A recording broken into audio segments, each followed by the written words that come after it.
All right. Okay, cool. So we covered in yesterday's topics, right? Introduction to the firewalls was covered, and legacy versus next generation firewall was covered. So these two topics are completed.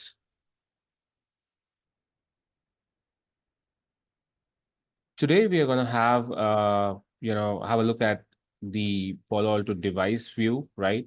And we're also going to have a look at the initial configuration. Okay, so how we can configure the management interface to get the GUI and CLI access for the firewall, how we can set up the management system so that you'll be able to access this GUI, and have a look at the topology, try and understand how a LAN segment looks, and what kind of traffic we can initiate from the LAN, right?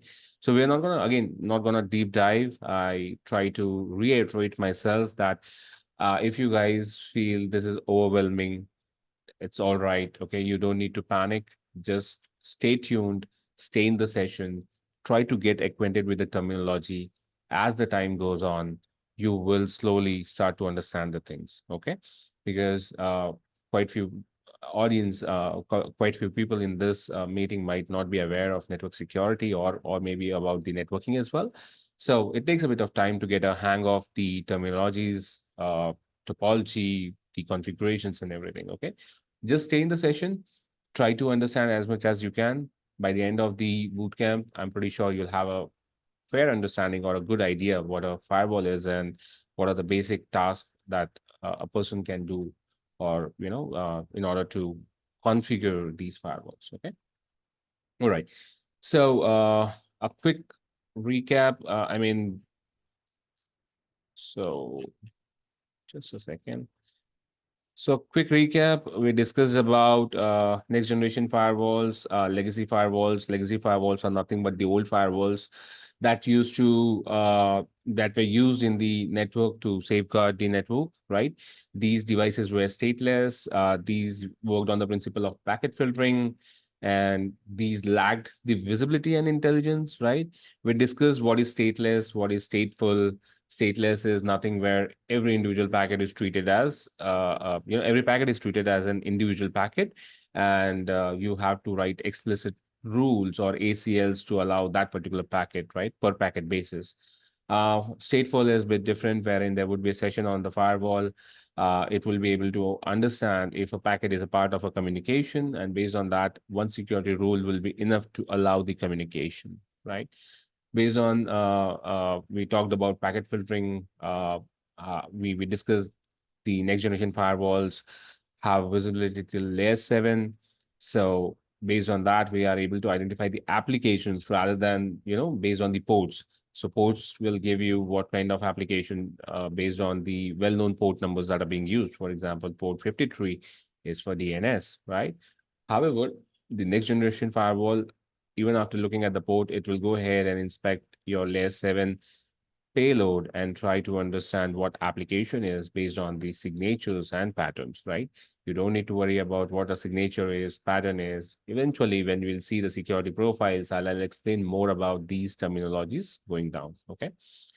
Uh, so we talked about PaloAlto network firewalls, wherein these firewalls have app IDs, IPS IDs already integrated. There would be a content inspection engine.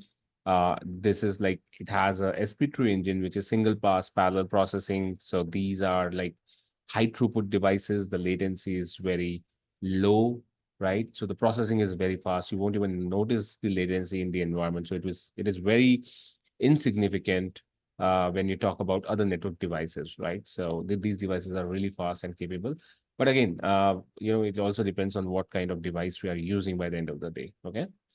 We discussed about IPS, IDS, what is intrusion prevention system, intrusion detection system.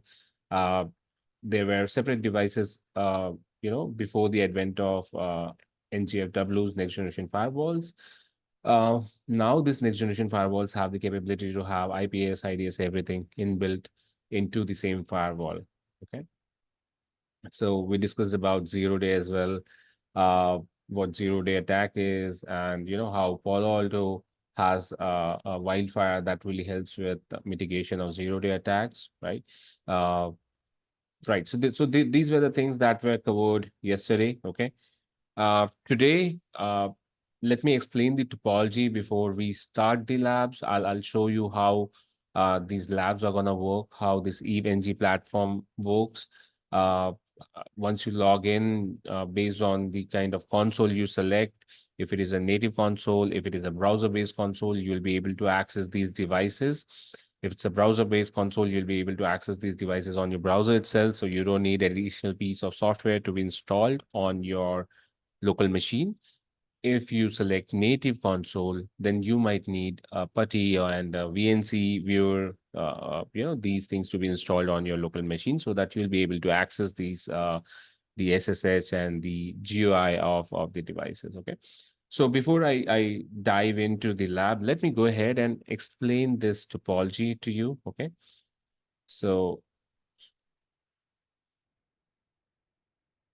in our lab, mm,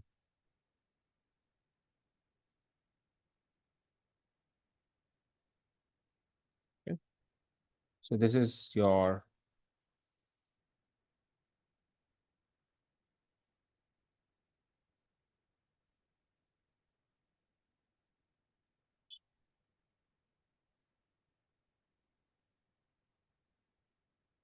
these are the two host machines that we have in the lab. This will be the part of your LAN. Okay. So LAN again is your local area network. As I said, that we need to have some familiarity with the networking concepts. Uh, but yeah, I mean, this is really a very, very common terminology, local area network. Uh,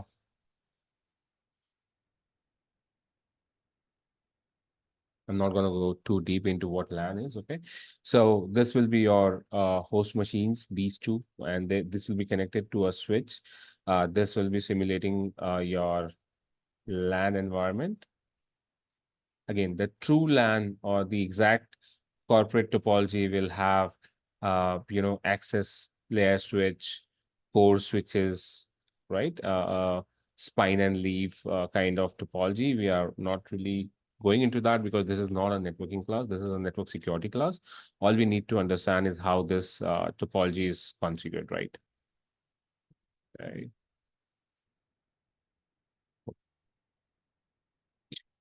Right. So this area on my left represents the LAN. Right here in the center, we are going to have the PA firewall. So PA short PaloAlto, right? This will be my firewall. We have taken up three interfaces from this firewall. This one is, we'll name the interfaces later on. We'll see that in the topology. Okay, which interfaces are those? So four interfaces, my bad, sorry. So one interface, we have used it dedicatedly for management. This is the management interface, which is physically present on the PaloAlto firewall. Okay. Uh, there will be a management PC. Okay. We call it as out of band management. What do you mean by out of band? This is actually separate from your actual traffic. Okay, whatever production traffic you have. When I say production, that means whatever projects you have, you're working on, your actual data, everything, right? So that traffic is different and this traffic is different. So there is a segmentation. These are isolated from each other so that, if there is any malicious software that is there in the environment, that might not be able to take the access of this management. Okay. Because this management is very critical. If someone gets into the management, it will be able to get access to your uh, any of the devices which are currently being placed under this management network, right? For example, in our case, PaloAlto firewall. Okay, so most of the time these are isolated. As of now, I have not connected this to the internet. We really don't need it to have the internet connectivity. We can, but I have not connected it to the internet. Okay, all I want to do from this Windows machine or this host machine is to be able to connect this Palo Alto firewall. Okay, so yeah, this interface itself is called as management interface, which is a dedicated interface on the firewall. These are called as data plane interfaces.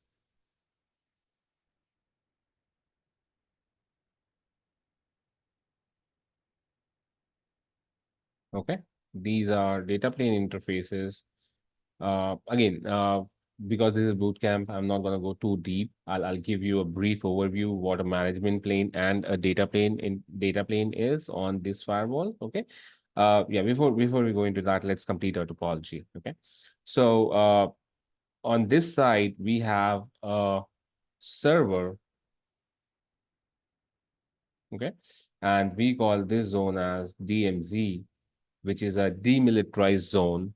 We'll talk about this during, as we actually start the lab for these, this will come into picture later uh, down the course. Okay, this will take some time. All right. Uh, this one over here, this data plane interface on the right side will be connected to your ISP router, and then this goes to the internet. Okay. So you don't need to configure this ISP router. The configuration is already done for you. You don't need to touch the ISP routers in the lab. Okay. These are automatically configured to, whatever traffic coming in will be sent to the internet and the return will be sent back to the firewall. Okay. So this is, we call this segment as WAN, wide area network. Okay. So this wide area network is actually simulating the corporate WAN environment where, again, as I said, corporate WAN might have a lot many components. Okay. It might again have a switch or multiple ISPs. Those things again are not part of this course, right? So a simple topology to get out to the internet. All right. So these three interfaces that we see, one, two, and three, are your data plane interfaces, and this interface that you see over here is your management interface. Okay. Again, as I said, let's talk a bit about what do you understand by data. I hope this is clear to everyone. I'm moving ahead to the data plane and management plane discussion.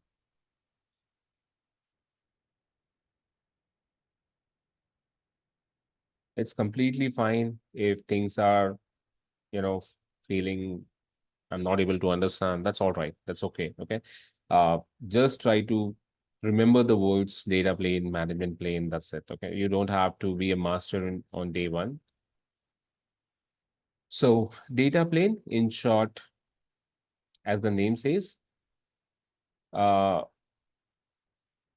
sorry, my bad. So data plane, as the name says, takes care of your data. Okay. So all the data uh, that goes to the firewall will be traversing the data plane. So this data plane will have interfaces. These will be physical interfaces like you have on Cisco switches or routers, right? So routers will have Ethernet 1/1, 1/2, or gigabit 0/0, 0/1, right? Those are the interfaces where the actual traffic goes in and then comes out, right? So if this is your router, you have two interfaces. The traffic is coming in, the traffic is going out from this particular router. So these two interfaces will be your data plane interface. Okay. If you talk about management plane is nothing but the control logic, which is over here. Okay. So obviously this router has to make a lot of decision, right? Uh, routing decision. Like for example, you run a routing protocol over here, a routing protocol, right? A routing protocol could be BGP. So that BGP is gonna be executed, or the BGP protocol in itself is going to be running on your management plane. It does not go to your data plane. Okay. And based on the calculations that BGP does, it will say, okay, this is the best route. And that best route will then be installed in your data plane. Okay. I'm oversimplifying this explanation so that everyone can understand. There are two, this can go a lot in depth. Uh, this is just oversimplification so that we understand that this helps us to understand what I'm going to go and do in the lab so we don't get confused between data plane management plane. So yeah, cool. So this installs it into the data plane, right? So the management plane is responsible. So you can say in simple terms, management plane is the brain and data plane is the hands and legs where it does the work. Okay. So management plane is your control logic plane. Okay. Where everything that decides what protocols, how things are going to be managed, everything will be taken care. So on firewall, we have a separate management plane, management interface to connect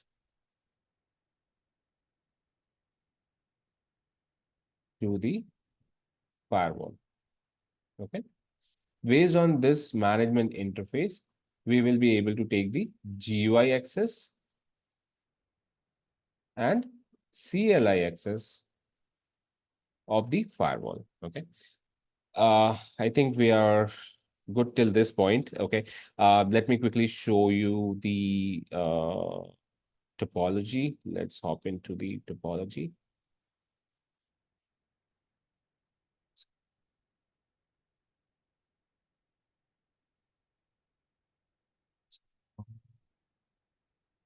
Cool, no worries.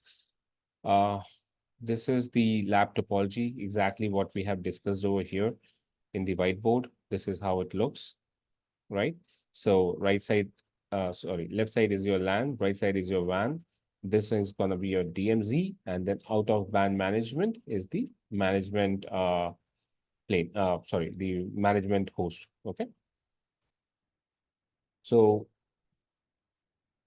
let's go ahead and have a look at how we can go ahead and access this firewall, right? So again, we discussed about the interfaces, right? So you can see this interface over here, it's named as MGMT, that is your management interface. And this machine is your out-of-band management Windows machine, right? This interface is Ethernet 1/3 on your left that connects to your LAN, and Ethernet 1/1 is connecting to your WAN. We'll talk about what trust untrust means in maybe next classes. The Ethernet 1/2 is connected to the DMZ. Okay. Now on the lab, you might be able to find there is something there is a suffix that says X2, X2, X8, right? So let me close this lab and we'll show you how we can navigate, right? So right now I'm into my root partition. Okay, let me do one thing. I'll start from the beginning. This is how your interface is gonna look. This is how you're gonna be able to access. Let me close this. Let me start it from the beginning. So all you need to do is labs.networkgeek.in. Once you do this, you'll be able to use your credentials over here and you'll be able to select either native console or browser console, right? So the native console, it mentioned over here, VNC and putty required, that has to be installed on your local machine, and browser console, there is no app required. There will be a new tab that will open on your browser and you'll be able to access the devices, right? These credentials and everything would be generated based on the Network Geek app that you download from the Play Store. There will be a detailed document that will be shared in the group, how you can proceed with accessing this lab, right? How things, how you, it will have all the details in short, okay? Let me go ahead and log in.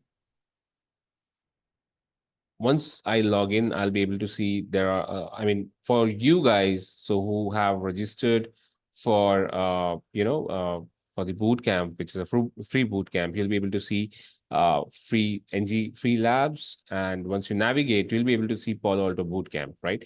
So you'll be able to see only the courses that you have subscribed to. I'm able to see everything, reason being I'm an admin over here, okay? Uh, you can see something over here in the top right is says time left, right? This time left is would be like 100 hours for you guys, because that's what we are providing, 100 hours of free access for this lab. And I think 100 hours is more than sufficient for what we are going to cover. My suggestion is turn off the devices when you're not using it, actually, so that you don't exhaust your time which is left, okay? Use it wisely. Don't leave the devices on, and then that might consume your time, and then later on when we are actually going to do the lab, we might be we might run out of the time, right? So please be wise in utilizing the time. You'll be able to see this PaloAlto Bootcamp. We are, I mean, as of now, we are going to discuss day one, because day one was theoretical. Labbing day one is going to be starting from today. You need to click on this. You need to click on open. This will open your lab. Okay. Now, based on, again, based on what you have selected, native console or browser console, things might be different for you. You don't need to, as I've informed in the beginning, you don't need to go ahead and configure this ISP router. I have already configured it for you guys, right? I was mentioning about this suffix, which is X2, X8, this X8, this one is X1, right? Now, this, when we say X8, right? So see it like this. If you leave this device running, okay, let's say you are working on this device and you worked for 1 minute, okay, that 1 minute is going to be equivalent to 8 minutes. The reason for this is this device is going to consume a lot of resources, okay? There are dedicated RAM, there's dedicated CPU that this device, when turned on, is going to consume from the server on which this lab is running. And hundreds of users, when will log in, there will be a resource crunch. In order to manage efficiency so that everyone gets a fair share of the lab, we have this suffix added over here that will sort of like consume the time remaining or time left that you have in your bucket. Okay, so cool. Let's go ahead and see how things look when, or how to actually get the access to the firewall. Let's see, I only got 50 hours.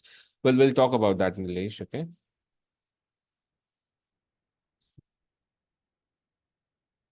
Okay. All right. So let's get started. I'll start this PaloAlto device first. We'll come to the WAN part later on. First, let's try to understand how we can get the access of this firewall. Okay. Let's say you purchased a firewall today and you want to, this is virtual. We don't have to rack stack it. This firewall is not going to be installed in a rack, and there is no cabling needed because this is virtual. Okay. But when you buy a physical firewall, it could be a PA220, 820, or for that matter, it could be a chassis box like 7K or 7050, 7080, right? So there are several models that PaloAlto has. We'll talk about that those models as well in a very brief, but right now I'm focused on getting the access. Okay. So the physical devices needs to be rack stacked, have a management cable plugged in to that physical device, so that you'll be, and then connect that management cable to a management computer, so that you'll be able to access the CLI. Initially, the moment you turn on the device, you won't be able to access the GUI directly, okay? You'll have to go ahead and get the CLI access and then configure the IP addresses. And once you get the IP addresses configured properly, you'll be able to get the GUI access of the firewall, okay?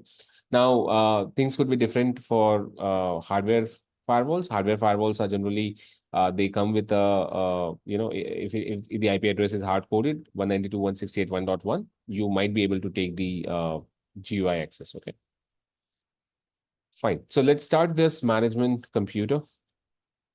This is my Windows 7 machine. This is my firewall. So it might take a bit of time for you guys when you start it up. It is not, because it's a virtual firewall, right? So let me click on this. So now you see this, once I clicked on it, I was able to get this VNC output, right? So this took me to the console. This is exactly what you're going to see when you take the console access of a physical firewall. Now, because this is a virtual firewall, when I clicked on it, it opened a new window for me. It's not in the new browser tab. If you have a browser console, in that case, a new tab will open here and you'll be able to see the similar checks. Uh, right now, the firewall is booting up. It might take few minutes for the firewall to come up. It totally depends on the server, not on your internet connection. However, how the based on your internet connectivity, if something is if you have a very slow internet connection, you might face minor lag at times. Okay, so allow it some time. Let's see. It might take few minutes. Meanwhile, this boots up. Let me go ahead and show you the front panel of PaloAlto, so that anyways, it will take close to 4 or 5 minutes. Let me show you a simple box. 850 front panel. So PaloAlto Networks, this is a really good website for the reference. Okay. Uh, this is a 800 series firewall. This is how it looks. Okay. Uh, Moreover, I mean, you'll see all the network devices or the router or switch or any other component. They have a similar kind of look, right? Because by the end of the day, there are a few interfaces that we'll be connecting to. There will be a power supply. There will be the management ports, the console ports, and then there will be LED indicators that will give us the status of the device itself, right? So you'll see that this things look similar. This might be different for bigger boxes, which are 7K chassis boxes, but again, that is out of scope for our discussion, right? So this is how your physical 820 looks. You can see there are details as to what this ports mean, uh, what these ports are. So these ports over here are Ethernet ports. These ports over here are optical fiber ports, right? These are called as SFPs. Not going to go in detail of that, but yeah. So these are SFPs, which are used for high-speed communication. These are HA ports. We'll talk about HAs when we'll actually come to our discussion of high availability. The management port and the console port. Okay, the management port is active once the configuration is done for the management interface, right? The first, the day zero, you will take a console access because that will have nothing. Okay, or console access is also taken in case of things are not working for you. Your firewall is like in a stuck stage or something like, you know, emergency troubleshooting kind of thing. You can have the access. You can now, because of the technology, how it's progressing. Now we have USB cables that you can use in order to get the access. There is a micro USB cable as well for the console that you can use. And then there are power indicators, right? So these indicators are like for power fans, if there is an alarm, temperature, uh, current status, and then this is for high availability. Okay. So you can go through the details. This is not really in the scope. I just thought it's worth mentioning, or it's at least a good idea to know what kind of ports are there on a firewall. Similar ports you'll be able to see on the virtual firewall as well. It's pretty much capable. The only differences is this is running on a virtualization software. Right now, we are working on EVNG, where this image for this firewall is hosted, and we are booting from that particular image. So that dedicated server is using power, not this machine, right? This VM is inside a host operating system, and that host operating system is using virtualization in order to operate this guest OS. Right now, this is PaloAlto. Okay, let's see. Okay, so now the firewall booted up. It came up. It gave you a PAVM login prompt, right? The default login. Let me wipe. Okay, no worries. Let me see. Admin test at 1, 2, 3. Cool. So I'll also add the credentials over here once we are done with the lab so that you guys are aware what is the password that I have set for this. Uh, Once if a firewall, I have accessed this firewall before, right? So that's the reason it has already asked me to change the password. If you are configuring a firewall for the first time, it will ask you to, I mean, I'm talking in general terms. For example, you're working in a company and you're configuring a firewall. The moment you get the console access and you log in with your default password, that is admin, it will ask you to change your password for the admin. Okay. And once you change the password, you'll be able to log back in again and with the new password, right? Right now, I have changed the password already because I have accessed this device before, like I said, right? Now, in order for us to set up the access for this firewall, right? Now you will be able to see the prompt has changed. Let me try to maximize this. I hope this is visible to everyone. Let me see if I can increase the font. Hmm.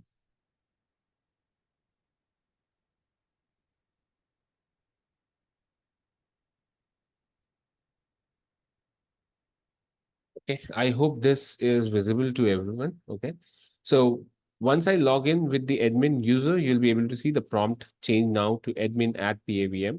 So this is the user and this is the host. Okay, so the first thing that we have to do now there are again like you have in Cisco, there are privilege modes, like you enter en to get into the enable mode and then you enter configure terminal in order to go into the configuration mode, right? Similarly, on this firewall, there are like this is the normal prompt that you get, and then you can go into the configure, just hit the configure and you'll be into the configuration mode, right? So here you'll be able to see entering configuration mode, it says edit. Okay.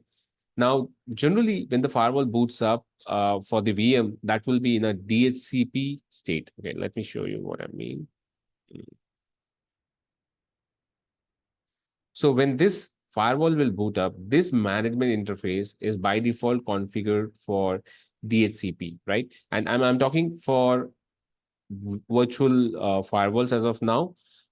This is for this VM, right?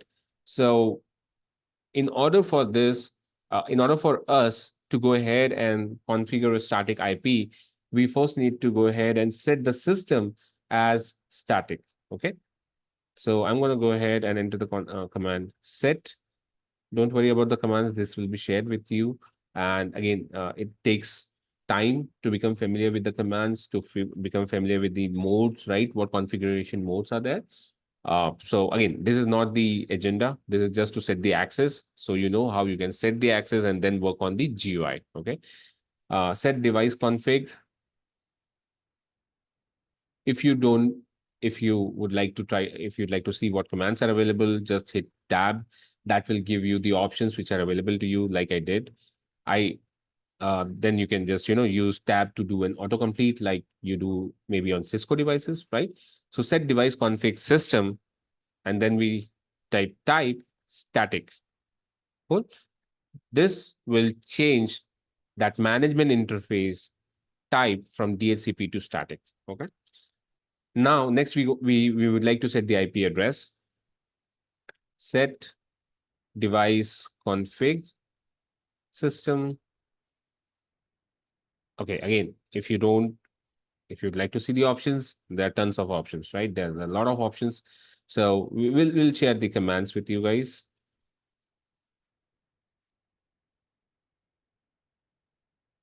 Let me maximize it again.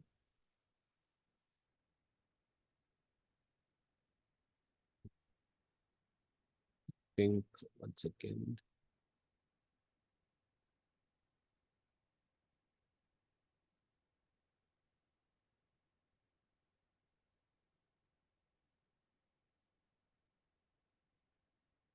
Don't see the fonts.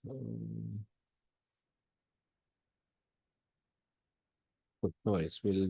I'll try to see that offline. Okay. So coming back, set device config system IP dash address. Now this is where we enter the IP address.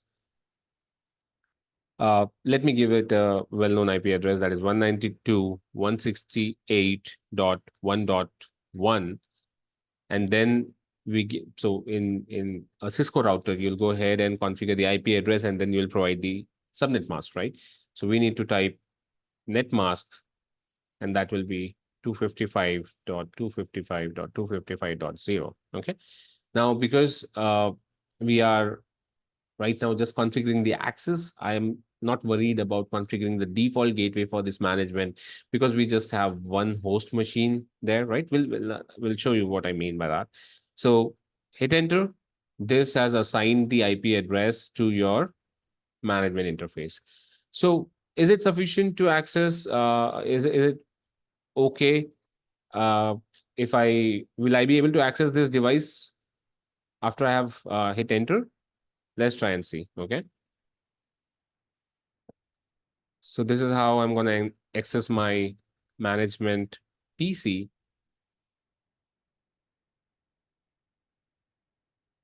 The passwords and everything will be shared with you guys, so you don't need to worry. The password for Windows machine is welcome in small caps. Okay. Now,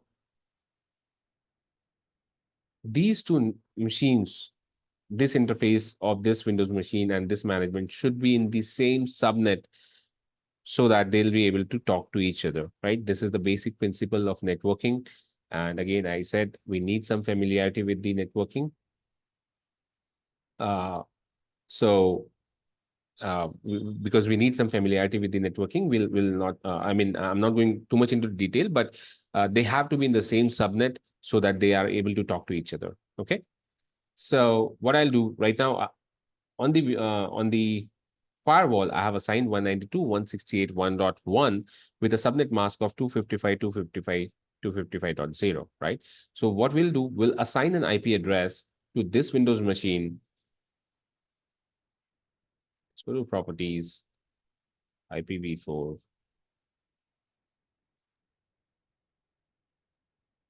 I'm going to change the IP address over here, 192.168.1.254. Okay. And the subnet mask is going to be 255.255.255.0. We are not going out to the internet. We are not using the internet as of now. So I'm not bothered about this default gateway. Okay. And again, we are not doing anything internet. So I don't need a DNS server as well for now. This is the isolated management network and PC that we are talking about. Okay. Click OK. Close. Close. Right. Now, IP address conflict. Okay, right. Let me change it for now. We'll see where that conflict is later on. Properties. Let me configure it 10. I'm pretty sure that would not be used anywhere. Okay, so now let's try to access that firewall using the GUI. https://192.168.1.10, right? That's the .1. That's the IP address that I have tried to assign to the management interface of the firewall. Let's see if that works, right? Because now these two machines are in the same subnet.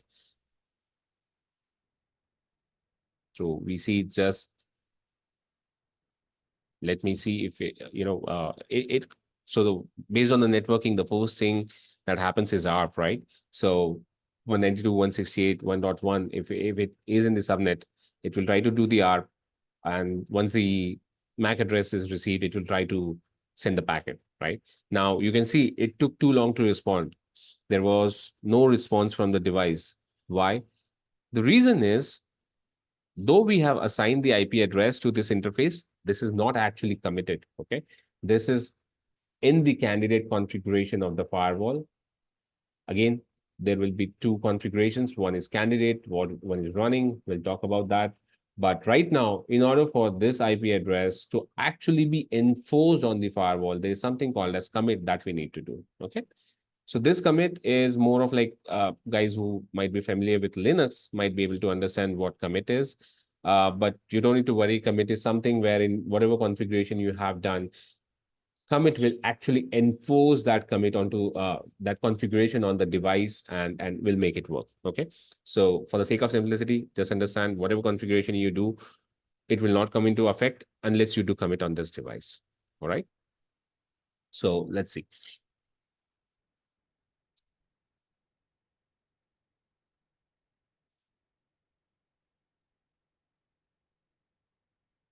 Allow it a minute. We can see it's 98% already. The commit should be successful. It says configuration committed successfully. Okay. Now, in order to verify if this configuration is successful or not,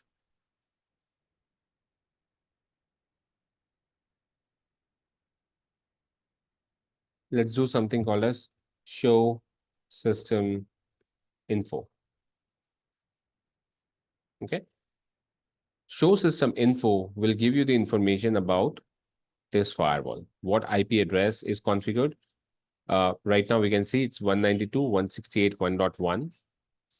I'm really sorry. I think let me change it back to 100%. I think there are scaling issues. Okay. So the IP address that we can see is 192.168.1.1. The net mask is 255.255.255.0. Now, because this is committed, we have not assigned any default gateway to this management interface as well. So this is how we validate the configuration of the management interface, right? 192.168.1.1 is now committed. You can see on your Windows host machine now that you are able to access your firewall, right? You can see this is your connection is not private. Now, this connection is not private because the certificate, there is no certificate that we have installed on the firewall. No need to worry. Just click on advanced, and then you will be like proceed to 192.168.1.1. This is the GUI, right? The moment you change your password, you log into the firewall, and you change the IP address, you do a commit. So you remember the first time you change the password, the same password is going to be accepted on your GUI. So let's go ahead and log into this firewall. Admin.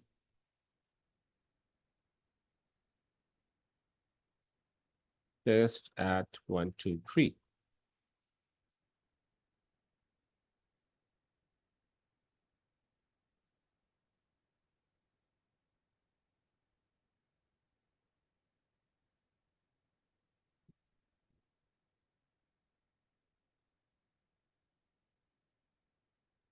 So because this is the first time we are accessing the GUI, it might take a bit of time. Uh, Allow it like a couple of minutes, and then boom, there the GUI is there in front of you, right? So let's close this. This is just a welcome page. This is how your dashboard is going to look.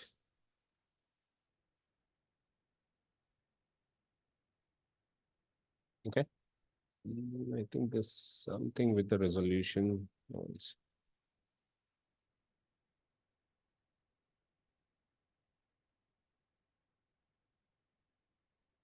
No, I guess this is visible to everyone. Fine.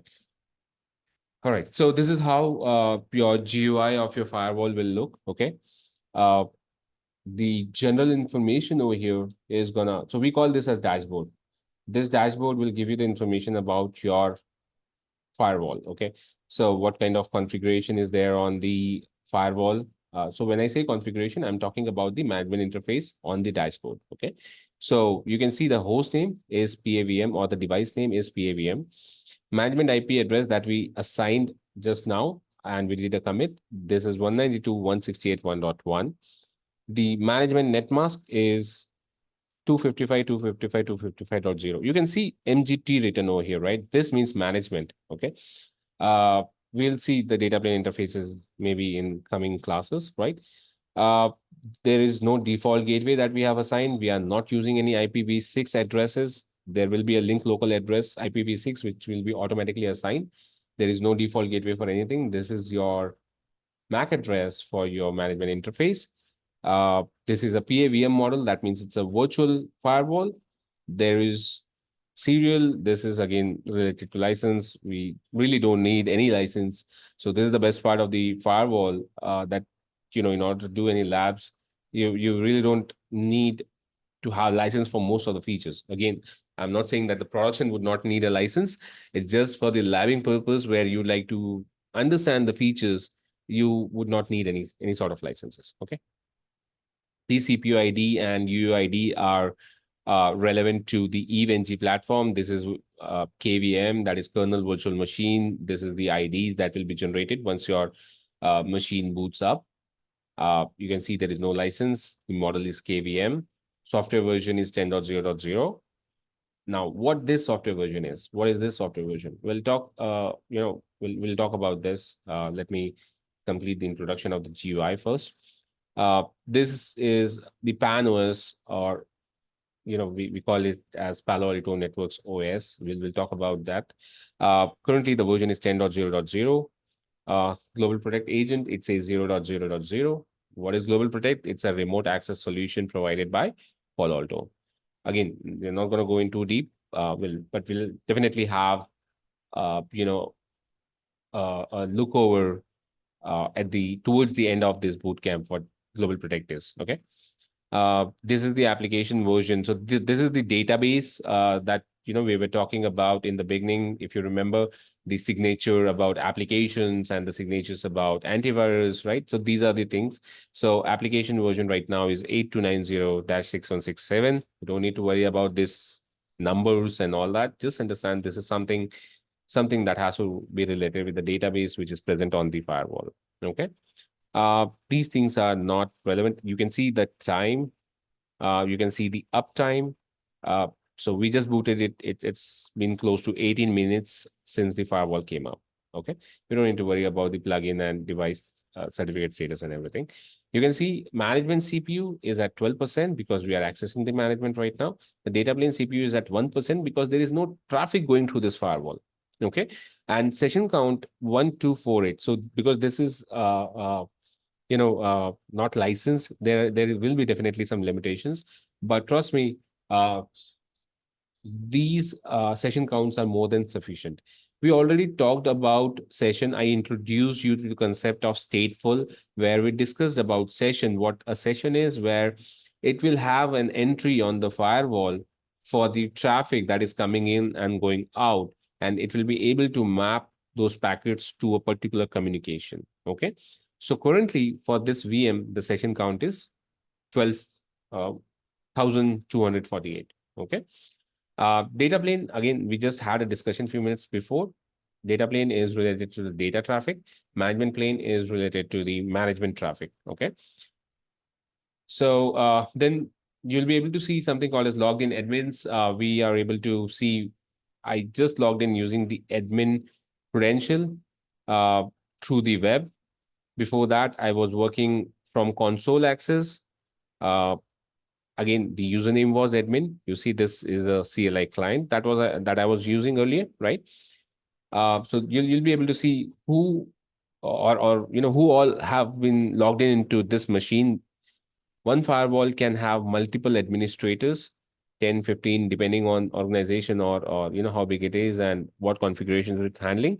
So multiple administrators could be logged in at the same time doing the same changes. Again, how those things are managed are really out of scope, but you can see who all have been logged in over here using this logged in admins. Okay. No data logs. Don't worry about it. System logs. System logs will give you information about the system. So, what is happening with the device when device is trying to reach out to a licensing server. When there was a commit job. When I say commit job, it means the commit that we have done on the CLI, right? So you can see that it says commit job succeeded. So this is the commit that I have performed from the CLI. Okay, I think it's it will not let us scroll back up. Okay, no worries. So that's the job that is mentioned over here. You'll be able to find the ID and the details of that particular one. You can see the management port is up, the the state and the duplex and the speed of that management interface. So these are the details about the system log that you'll be able to find under system logs. Uh, the ACC, right? We talked a bit about ACC, that is Application Command Center, that gives you the visibility onto how how are things looking from the security side in your environment. What kind of traffic is passing? If it is if there are any malicious activities or not, you'll be able to have a visualization on that front. Okay. So we'll talk about this a brief. Not gonna go too much detail into this as well. So we can show you how these things are gonna be configured. Okay. Just allow me a second, guys.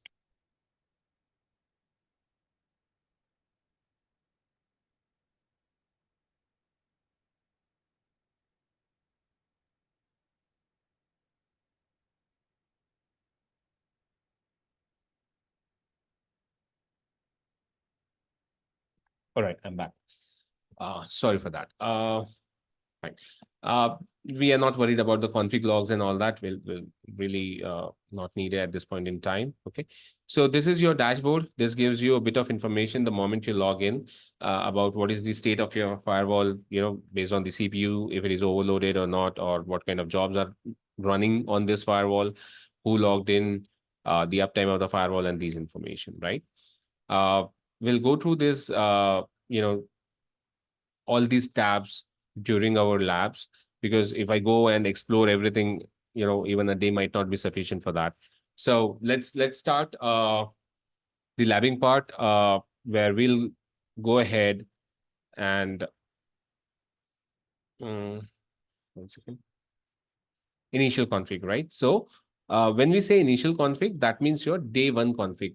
So whenever there is a firewall installed in the environment, we call it as a day one config, where you would like to set the access to the management and very simple rules to see if the traffic is flowing through the firewall or not, right? So based on that, we'll be and as the day progresses, we'll be able to go ahead and configure, build on top of it, right? We'll be adding, for example, today we have everything allowed, so we are letting all the traffic pass through the firewall.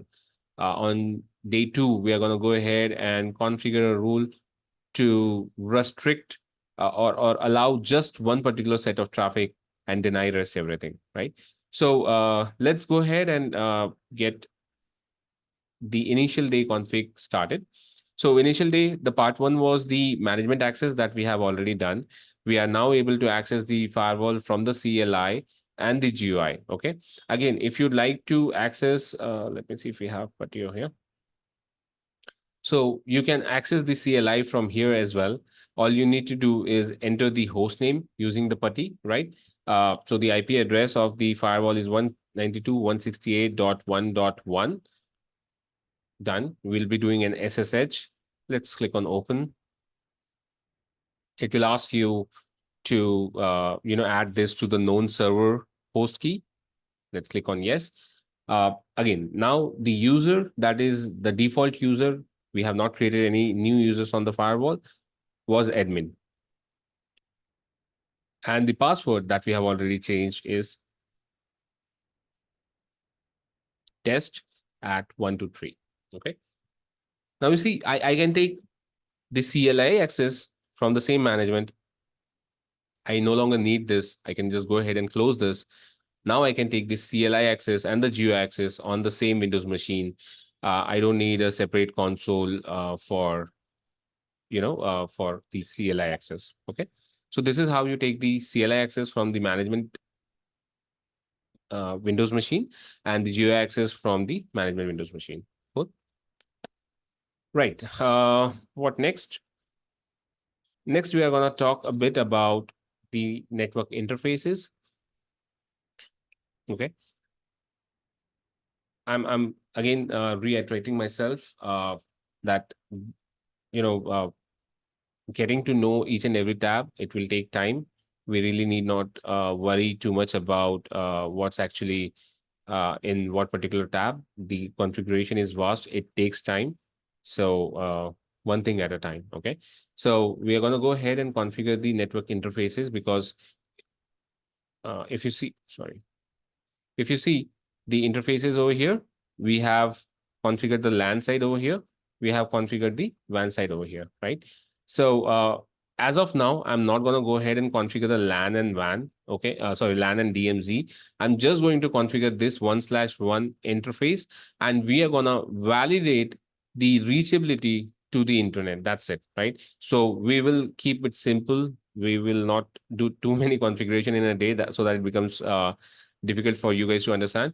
For today, we are just going to configure the 1/1 interface, which will, and then we'll be able to validate if we have the access to the internet or not, right?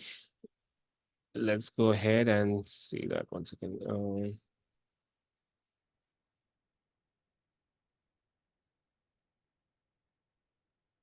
I had some configuration already installed. I'll just go ahead and delete those so that we can get back. Just give me a second.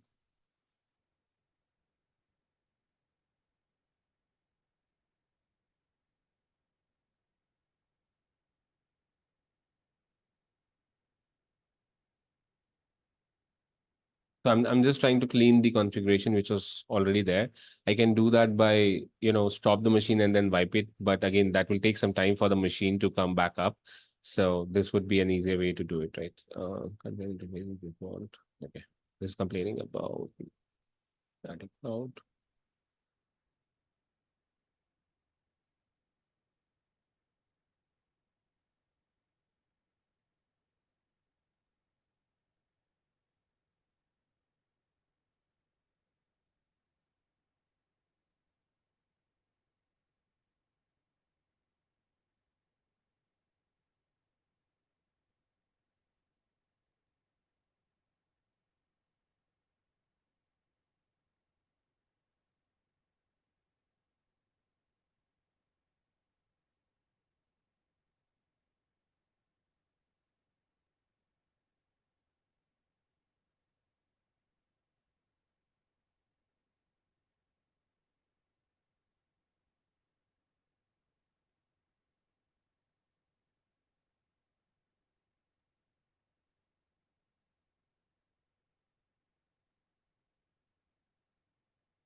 All right. So let's go back to the interfaces. In order to configure the interfaces, you need to navigate to the network tab. Uh, let's not worry about the remaining tabs as of now.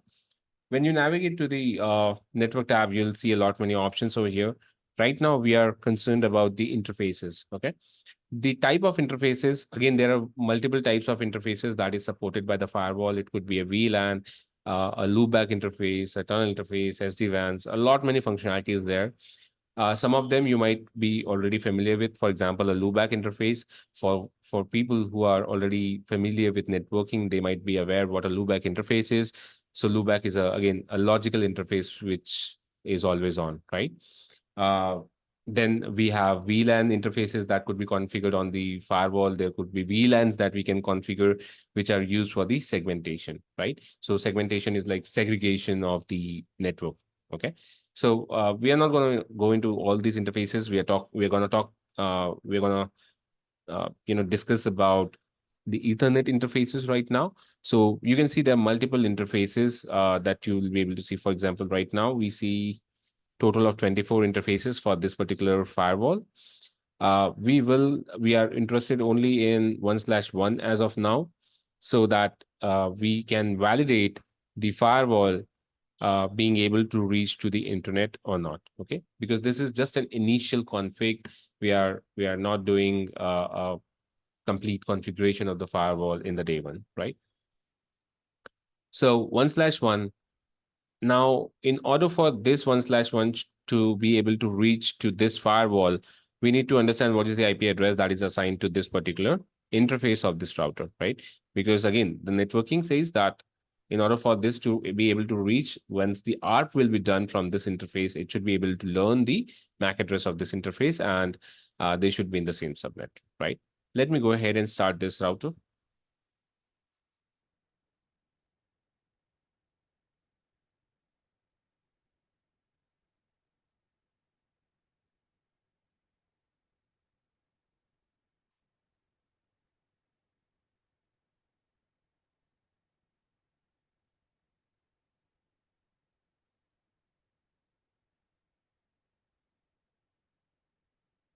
Once I double click on the router, putty will open up. This will give me the CLI access for the router. Again, reiterating myself, if you have a browser-based access, then you'll be seeing a new tab that will open and you'll be able to access that on your browser itself. Okay. So EN, let me do a show interface brief. Sorry, show IP interface brief. So we can see this interface, gigabit interface 0/0. This is connected to the actual internet. Uh, this is taking an IP address from the DHCP, and this router has the access to the internet, being 8.8.8. So it's able to reach out to the internet. This interface 0/1, we have assigned an IP address of 10.1.1.1, right? So in order for this interface to have the connectivity, we need to assign an IP address in the same subnet. And the next hop for this firewall is going to be 10.1.1.1, right? So let me bring that whiteboard again so that we can.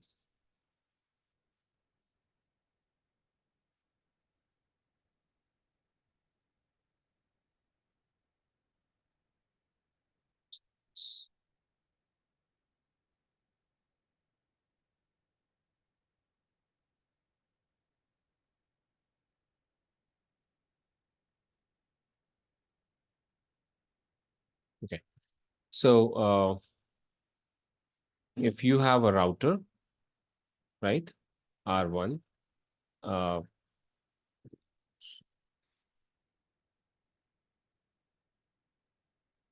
you have a firewall, that is your PA firewall.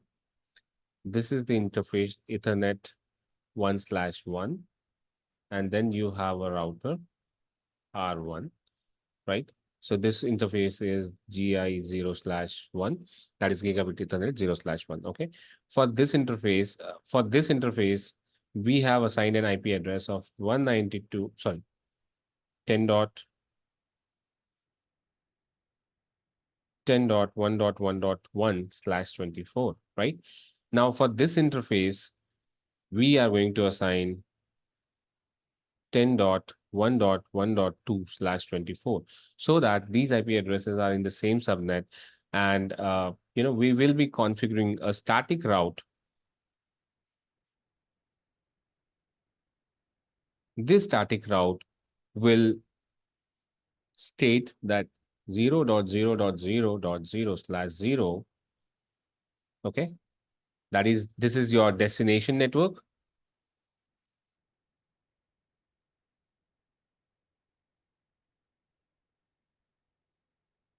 Right? This is your destination network. In order to reach to this destination network, take interface Ethernet 1/1 and use next hop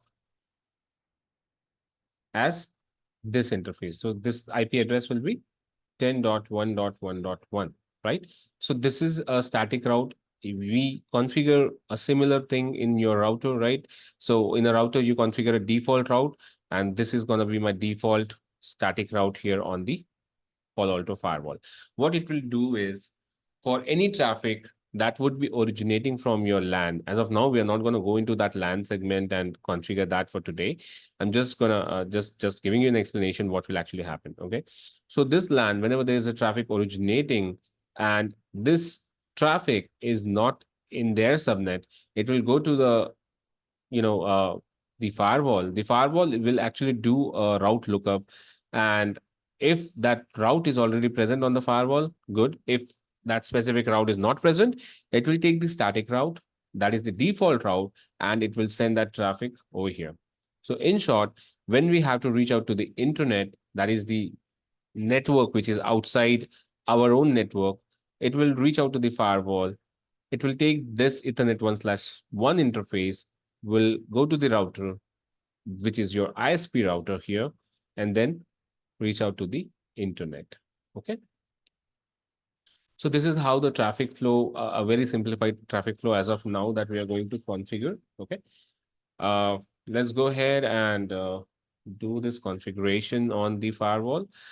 So we are just going to do a static route. We are going to assign an IP address to this interface, and we are going to validate if we are able to reach out to the internet or not.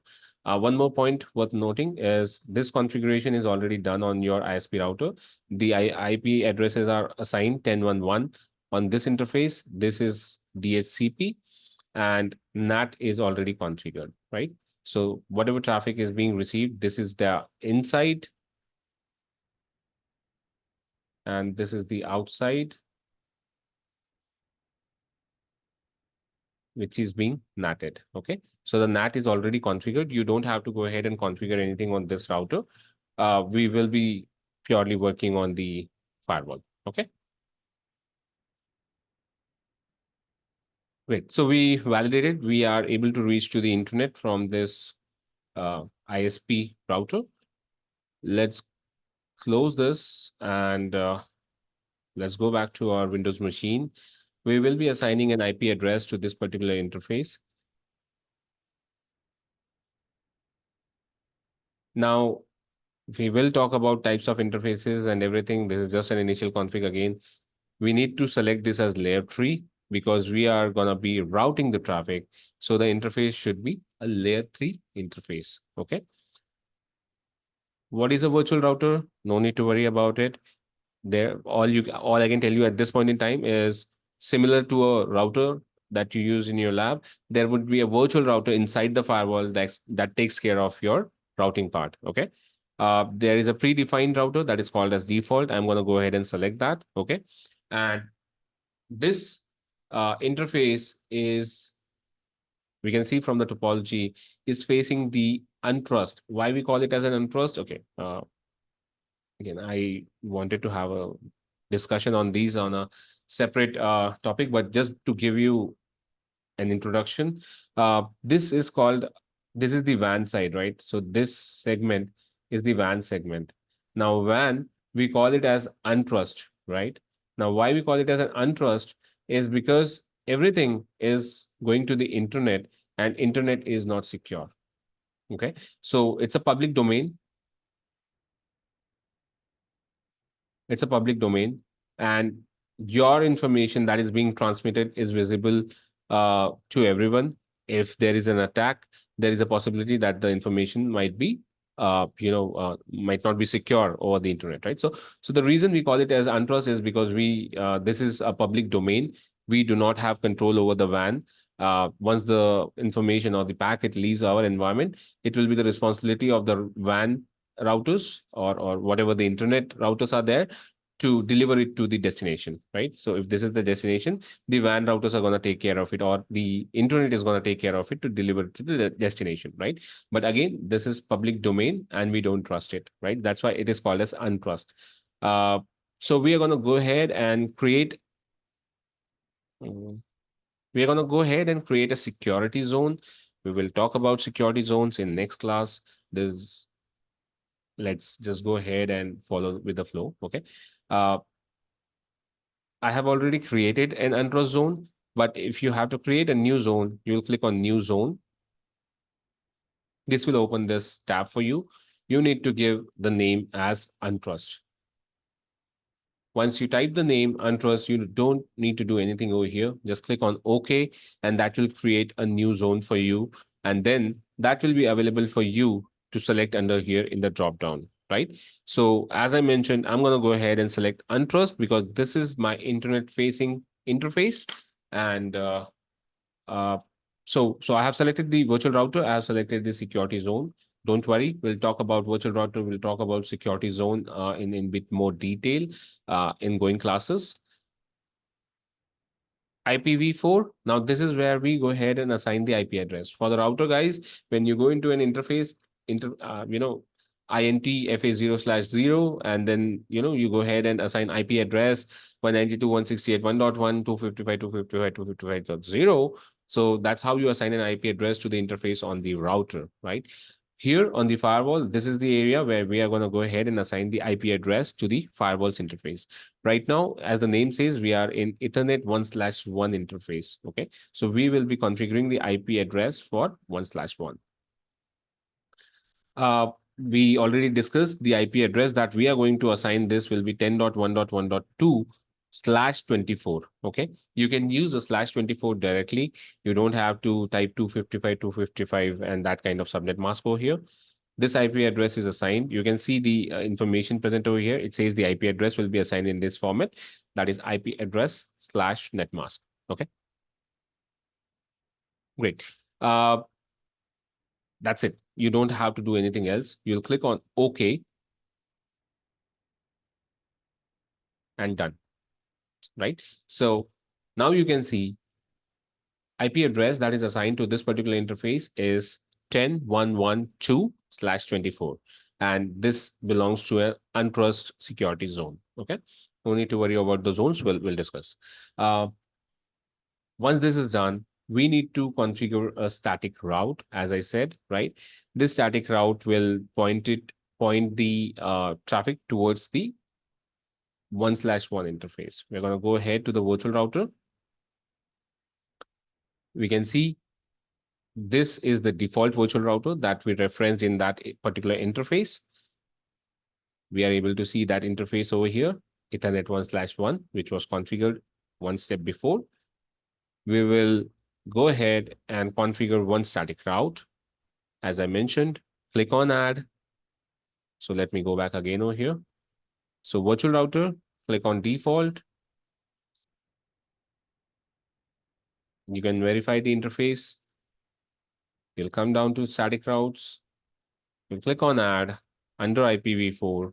You'll give it a name, right? So I'm going to write it as default because this is my default route. Okay. Or we can write it a default route, no problem. So default route. The destination is going to be 0.0.0.0/0. Okay. The interface is going to be Ethernet 1/1. The next hop is an IP address that is 10.1.1.1. Okay. If let's just go through the topology once again. So destination network is 0.0.0/0. It will be going through Ethernet 1/1 interface. And the next hop is the IP address of this router, which is my ISP router. And the interface IP address for that is 10.1.1.1. Okay. The same information I have provided here. Default route, destination is 0.0.0.0, and interface is 1/1. Next hop is IP address. 10.1.1.1 is the next hop. Click on OK. OK. Now, for the bare minimum, we need to have a security rule in place. But as of now, if you navigate to the policies, right,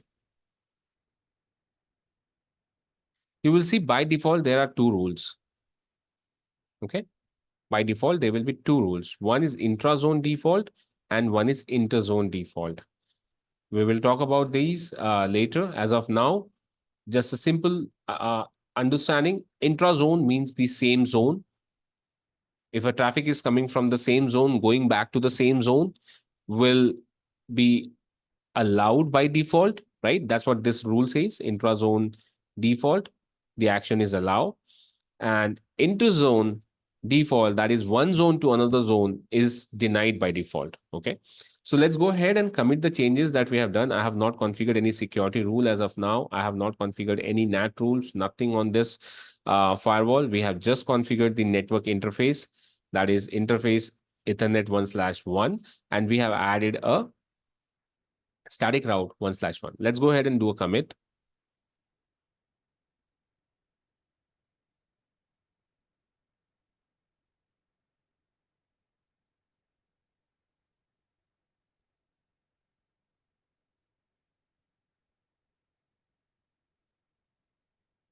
Let's wait while this commits.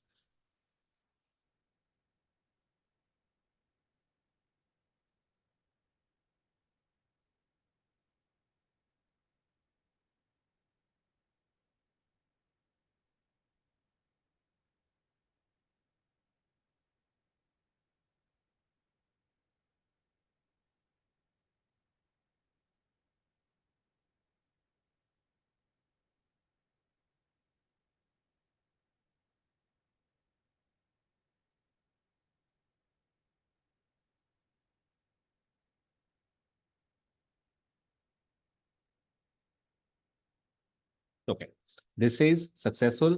The configuration committed successfully. The same way we have done the first commit from the GUI, right? Sorry, CLI. So this means that your configuration is now committed and is in effect. How can we validate if we are able to reach to the internet? Is we'll have to go back to the CLI, and we can, similar way you do in a router, right? We can just go ahead and try to do a ping to the next hop first. So let's go ahead and do a ping. Here, we need to assign a source IP address, and the source IP address should be the interface IP address over here, right? So the source IP address will be this Ethernet 1/1, right? This interface is 10.1.1.2, and the next interface, next hop is 10.1.1.1. Okay, let's go ahead and try that. Ping source 10.1.1.2, which is my Ethernet 1/1 IP address, and host is 10.1.1.1.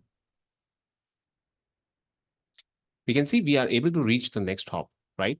We are getting the replies from the router, which is the ISP router. Okay, let's try to see if we are able to reach the internet. Ping 8888. Oh, my bad. Sorry. So old habits die hard. This is where on the firewall, you'll always need to specify the source and the destination. Okay. So ping source. Source will be my Ethernet 1/1 IP address, 10.1.1.1, and the, sorry, 1.2, and the host will be 8.8.8. Okay. Great. So we are able to reach to the internet, right? So this gives us an idea that now my firewall's Ethernet 1/1 is capable enough to act as an internet providing interface for my LAN, right? So how that can be done, we'll talk about that in our upcoming classes, where you'll be able to provide the access to your LAN machines will be go out to the internet while traversing the PaloAlto firewall. And then once these packets are going through the firewall, we'll be inspecting those packets, right? So the whole idea of the firewall is not to provide the routing capabilities, is to do the inspection on these firewalls, try to understand if there is anything malicious. Whatever the return traffic is coming, we'll be performing an inspection on that traffic as well, right? So that's the whole idea. But as an initial day configuration, we have been able to configure the network interfaces, the Ethernet 1/1 interface with an IP address. We have added a default route, which is for the internet. We have added this static route over here, which is for the destination of 000, and taking the interface 1/1, and the next hop is 10.1.1, which is our ISP, right?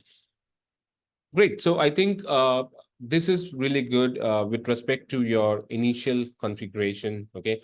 I really don't want to get into the details of the zones today.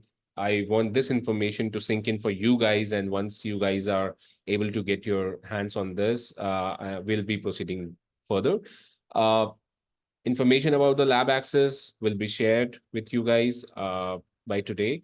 And information about the configuration of this lab will be shared with you shortly. Okay. I guess I think we are good for today. We can conclude here. Let me stop the sharing. I'm pretty sure you guys have a lot many questions. I can give 5 more minutes for questions, and if you have, let me stop.